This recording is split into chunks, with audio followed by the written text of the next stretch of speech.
me over, taking me over, my God, and all I want is to be with you forever, with you forever.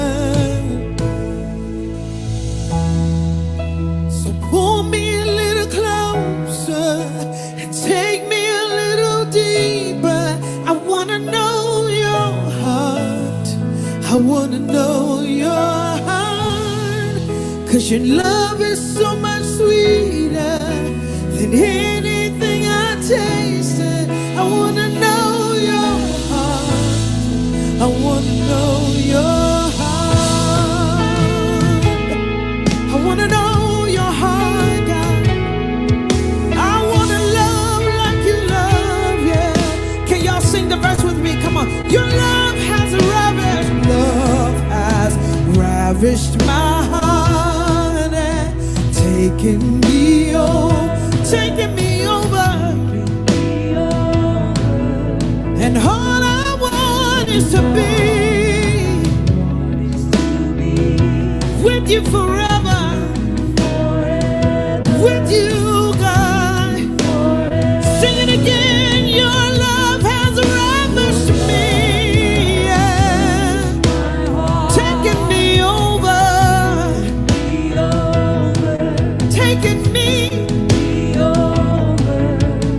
All I want is to be, God, in your presence, Lord, in your presence, Lord. Oh, so pull me closer, take me deeper. I wanna know, I wanna know, I wanna know, 'cause your love is than anything I've tasted. Hey, oh, I wanna know. Oh, so pull me a little closer, take me deeper, God. I wanna go deeper in your word, deeper in relationship with you, 'cause your love is so much sweeter, God. I wanna know your, oh, oh, oh, how great your love is for me. Oh, oh, how great is your love. Oh, yes. Oh, how great your love. Oh, yeah, yeah. Oh, how great is your love. Sing, oh, how great is your love.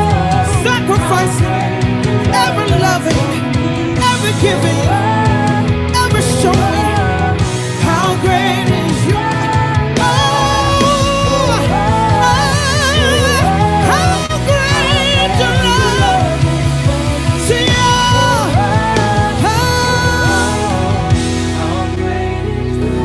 a heart like yours, Jesus, is my desire. Oh my God, a heart like yours is what I'm searching for.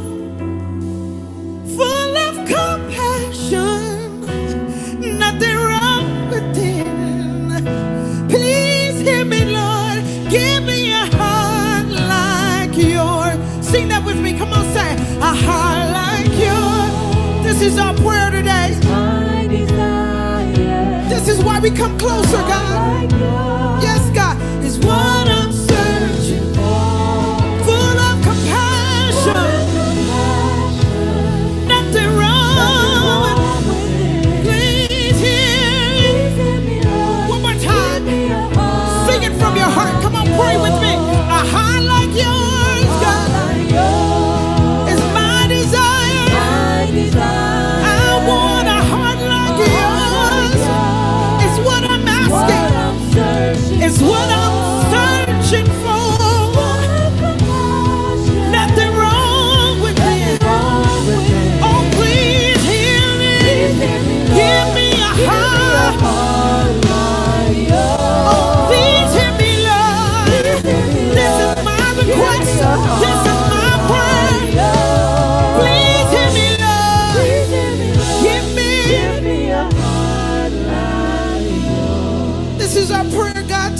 This is our request, God.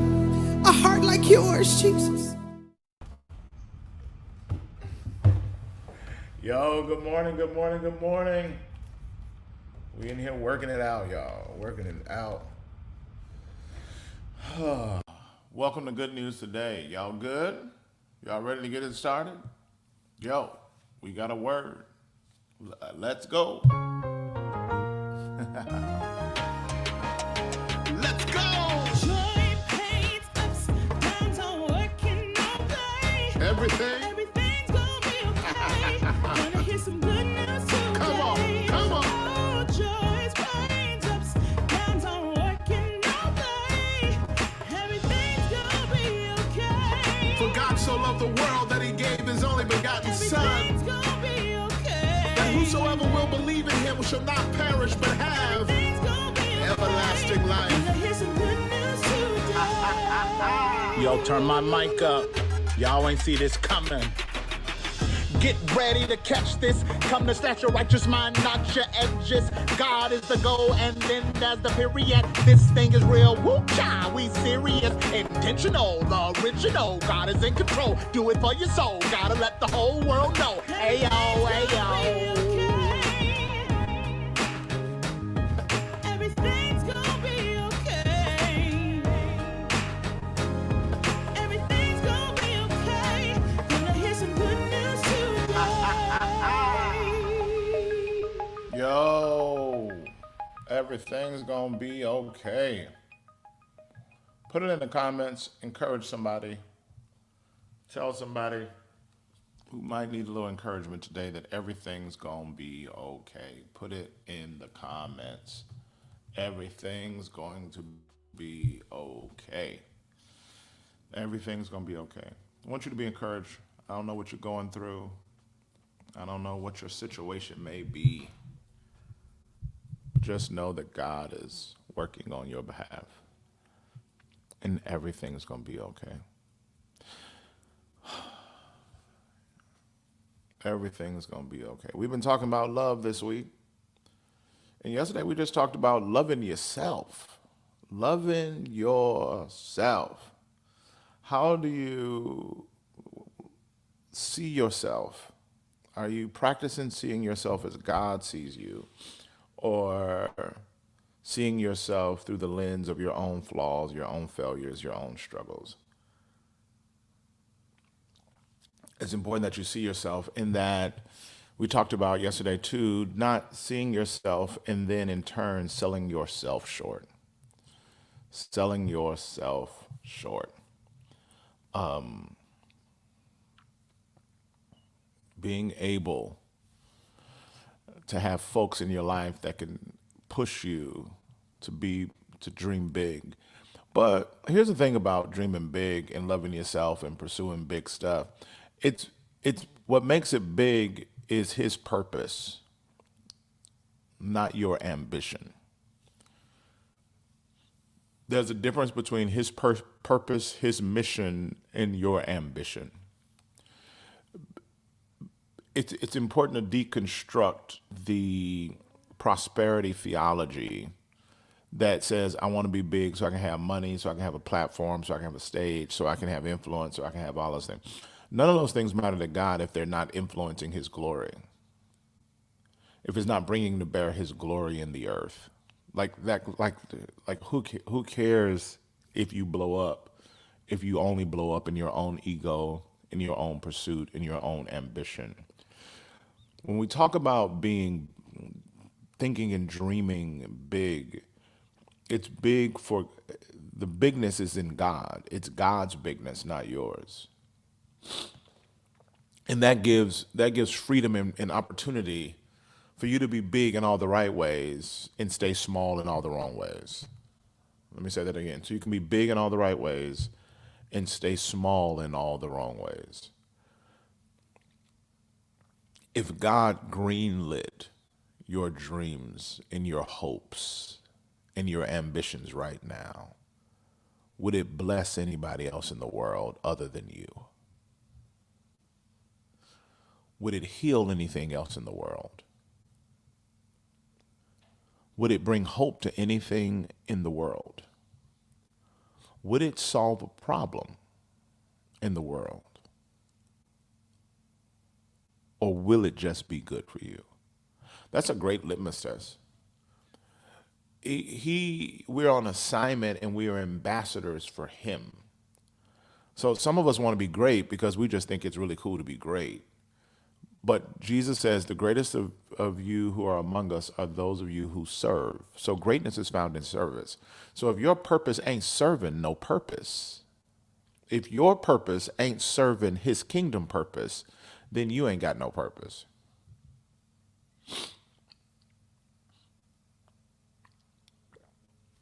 Hello, and here's somebody.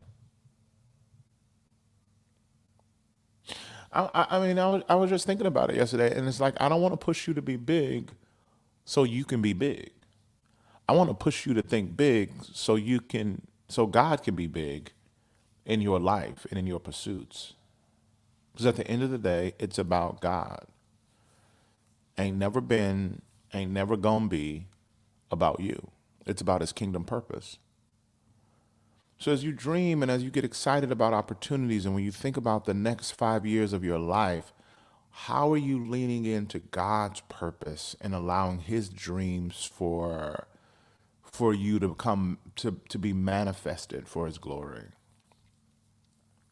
How do we make it about him and not about you? Some of you, what it takes, it won't even need more money. It just needs more love and kindness and compassion. Yeah, some of you, all you got is love and kindness and compassion, and you need some sense of business sense so you can actually make a profit so that you can be as generous as you really want to be. So it's about self-identifying where you are. Some of you, you got great hearts, you got great minds. You can't take 2 quarters and figure out that it's 50 cents. You just ain't got no business savvy at all. So that's why you need divine collaborations. You need divine partnerships. You need people that can come alongside and help you get to the next level in the name of Jesus, not in the name of yourself. So now that we got the motive right, let's get the strategy right.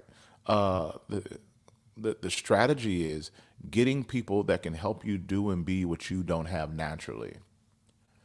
Like you need, so some of you, you got great ministry minds, you got great hearts, you got great stuff, but you ain't got no business sense at all. You ain't got no business sense.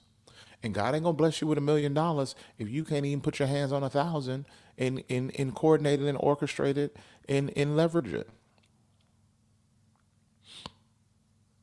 So in that sense, you should probably bring the number down and say, Lord, give me 1,000,000. Say, Lord, teach me how to handle 5,000.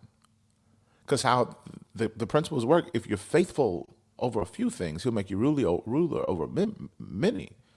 But if your efforts are futile over a few things, then he ain't gonna give you more. Now the devil might try to give you access to more, only so you just not gonna know what to do with it. I just be practicing. If somebody said I'll give you $1,000,000 a day, what would you say? And I'd be like, okay, A, B, C. It's gonna cost this. It's gonna cost that. I'm gonna do that. Have you even thought through it strategically? Not your dreams and vision. Not and they can just no put it on a spreadsheet. And does it make math sense? Does it make math sense? Because God's gonna go exceedingly and abundantly above what you can ask or think. And but he's going to start with what you ask and what you think, and what you're asking and what you're thinking. Does that even make sense? Does it even make math sense? Now I give faith, and there are some things we're believing for that don't make it. So I'm not talking about your ability to believe for it. I'm talking about your ability to steward it. Now that was good. Hello, and here's somebody. I'm not talking about your ability to believe for it. I'm talking about your ability to steward once you have it, because you know God requires stewardship. So is your ability to steward what he provides. Are you asking for something and believing God for something that you don't have the capacity to steward well? Hello, and here's somebody. Hello. Can you steward what you're asking for? And so how do you begin to prepare for the big blessing? How do you begin to prepare for the big blessing? You got the faith talk, but can you have the actual stewardship walk? It's not enough to have the faith talk. Can you have the stewardship walk? And I'm living this in real time. Is all these desires I want and all these things I want to build. The I'll just put this out there by faith. I'm believing God for ministry to Christian leaders for them to experience rest, renewal, and resources. For them to be rest, renewal, and resources. There are folks that don't have the opportunity to be able to just rest and take time and just recalibrate and renew their hearts and minds, especially Christian leaders. They're out here on the front lines. A lot of folks are leaving churches, leaving pastoral ministries, and just saying, "Man, it'll be easier to sell insurance than this." A lot of people will be are leaving Christian leadership, and if I'm honest, there are a lot of Christian teachers who I would consider Christian leaders who are thinking about quitting the classroom. I would love to provide spaces of retreat, rest, renewal, and resources for them. So a part of that includes housing. Is there a nice big retreat house that we could buy? Are there people that have homes that we can partner with and all this other kind of stuff? I believe God can do it. And I believe he's going to do it. I've got vision for it, but I'm spending most of my time now trying to figure out how that even works. How does that work? How do you create systems for airport travel back and forth, for food, for so a partner with a chef? How much does a chef cost? So when they come and a husband and wife are coming for a retreat, they don't have to pay for any. They don't have to pay extra for food. What's the date? It's one at a time. Priceless. Thank you. Pay for food, get a chef to come in and do that, and cleaning services and taxes, and how can I get donations to support it, and then be able to give tax write-off, all that kind of stuff.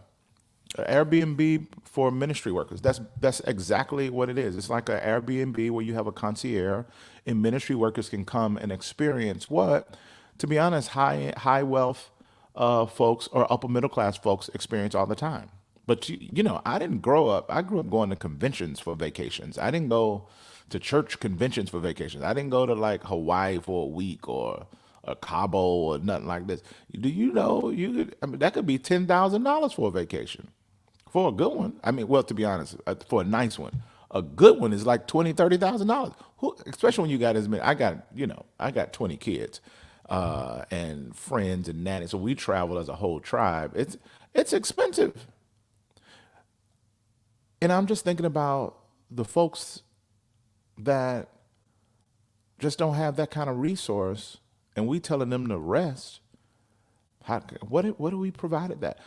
Point being, I've got vision, I got faith for it. I need strategy. I need business plans. I need to know how it actually works. So when God opens up the door, I know what I'm doing. I know what I'm walking through. And some of you have been believing stuff, and you know what? If I'm honest, that's right. I see all my Cachusa folks talking about these conventions. Where our vacations? They were, They were. If I'm honest, there are things. No, oh, thank you so much. Well, care for pastors.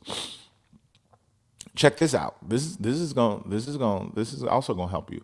There are visions and dreams that I thought I wanted to do until I found out what it takes to do them, and I changed my mind.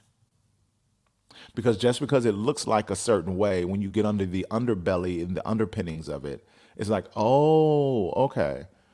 It's not even actually doing what I see. In order to get to that, it's a whole lot of other stuff that's not even in my wheelhouse that I'm not even passionate about. So I don't even want to do that. So there's been stuff that I've been petitioning before God that I took the petition down. I was like, never mind, Jesus, because it's not what I thought it was. So education and learning and understanding how it works is very, very helpful. It's very bringing perspective and understanding and intelligence and strategy to our faith dreams and to our faith hopes is a really big deal. And it's okay to say I changed my mind. Yeah, kind of like a dude ranch. Yeah, but I'm thinking like To be honest, I've gone to some really nice. I've had some really nice experiences. I've gone to beach houses. I've had spaces where we had our own chef to do all the meals, a concierge that helps you get around and do all that kind of stuff. What is it like to create a high end vacation retreat spiritual experience for folks that are on the ground that would probably most likely never have access to that kind of experience? And I feel like oftentimes they're the people that need it the most. So that's the drive for it. That's the vision for it. But the point is, and the reason why I'm talking about it, so I even got some folks on my Instagram lost connection. Let me see if I can get it back. Pause due to poor connection. All right, Instagram. I'm trying to come back, but I even got some folks. I started raising money for it, and people started giving money for it. So it's like, okay, wow, we can do it. Specifically though, for minority leaders, I didn't put that caveat on there because I think with COVID, with all the other things and the lack of access and resources, I feel like they've been hit really the most. So yeah, so that's the vision I have. I think y'all will hear about it, see about it, but most important, I'm doing strategy work. I'm trying to understand how to run something like that, because that's what's going to be most helpful. What does that mean for your vision, for what you want to do, for where you want to go, what you're praying about? What would it mean for you to put strategy behind it, to do research about it? Let's in the comments. What's something you're dreaming about doing? Put some of your dreams in here. Put some of your dreams in the comment section. What's something you feel like God's calling you to do? Much smaller fellowships are definitely need. Yeah, exactly, and that's what we're thinking about. Earl Raymond, we're thinking about the smaller fellowships, the smaller churches, the smaller communities that don't have the abundance of resources. How can we partner together to make sure that they have what they need? That they have what they need. Yeah. Open a school. Oh, teaching. Yeah. Opening a school is a big one. It's a lot of training, a lot of information there. That's good. A retreat center for healing trauma. That's great. See, Cynthia, I get this building. You can they can come and use use our house for some weekend retreats. Maybe survey the population you intend to serve to see what they want. That's really good. That's really good. Doing security on an artist tour. That would be great, bro. That would be great. Getting your security trained, partnering with managers who have that. Housing for women and children, global Airbnbs, Tanzania, Africa, Costa Rica. Oh, wow. That's exciting. High quality early childhood education center, 0 to 5. Oh, that's very needed. Special event luxury design and commercial cleaning service. Oh, wow. This is exciting. This is exciting. Gym with free classes and computer lab for at-risk kids in the community. Maybe even have a little kitchen with food they can take home. Oh, wow. Building a preschool and scooping up all the underpaid and wounded teachers. Oh, wow. That's good. That's good. Yo, teachers need our support, and we need to find a way to provide opportunities for them to be able to teach the way they need to be taught. In California, it's really hard because the school system is so broken. There are just a lot of great teachers, and I fear we're going to lose. We're going to lose some. Ooh, culinary therapy. Oh my goodness, that's a great idea. I don't even know what that means, but food and therapy, I'm in. That's already there. Help parents with healing through their child's trauma of sexual assault. Wow.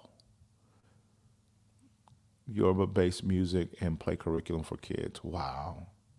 Yo, going into HR to revolutionize work-life balance and equity in workspaces. That's good. Scream room and wellness center. Come on and hear somebody. Reassignment center for deported families here in Tijuana to help with resources.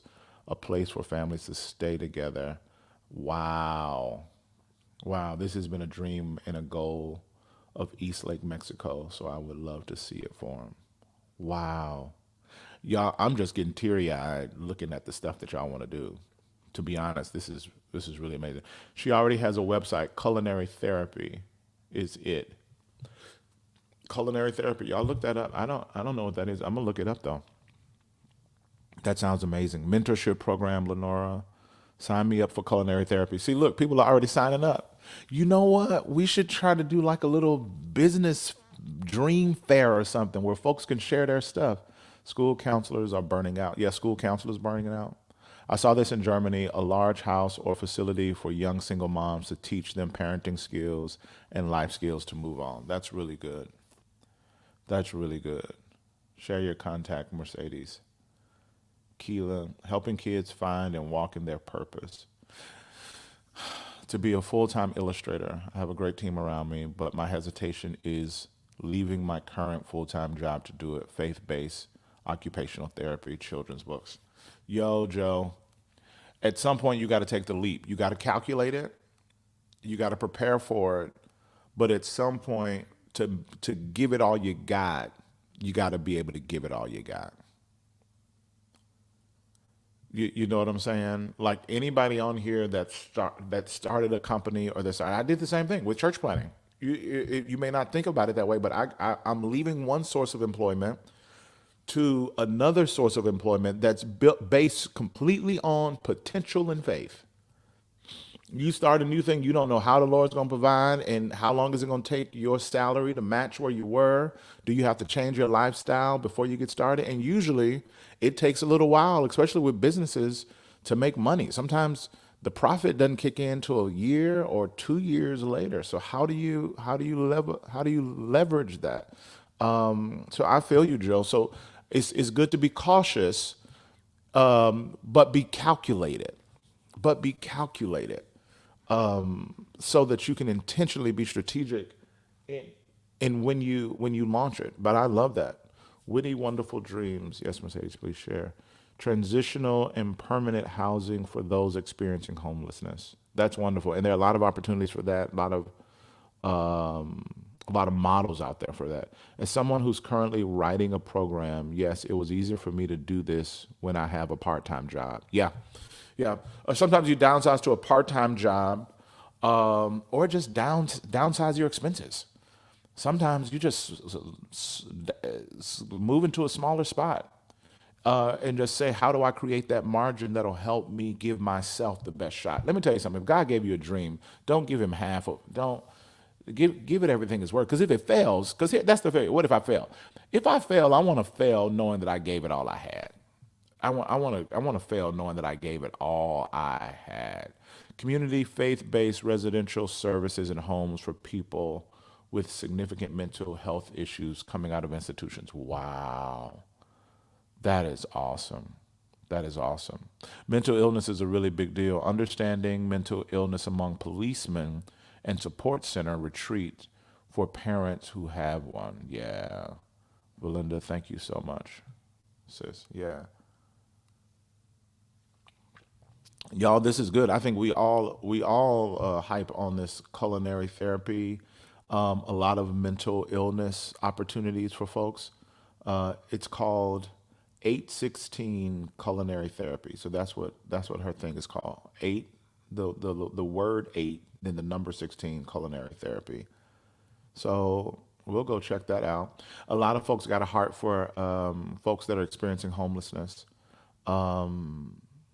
So that's really cool. Yo, hey, can I just encourage you? And can we just use this space to encourage entrepreneurs, dreamers to go after their dreams and their spaces, to go after their vision, go after what God has placed in them? What would it mean for us to just pursue it and go after? Face free basic health education and training for children, including adults and elderly. That's really good. That's really good. That's really good. Yo, I know didn't feel like devotional, but it really is. I love to talk with all the mental health and homeless folks out there. And that's Cynthia there. So maybe God's stirring something. Maybe we need to get together and talk about how to pursue our dreams and talk about strategies and the power of networking. Because networking is a huge, huge deal, in the power of collaboration. And when we do that, man, I think we got a good shot at changing the world for his glory. Let's go. Go pursue your dreams today. Love yourself well and allow that to impact the people in your life by loving them well. I'll see y'all tomorrow. Peace.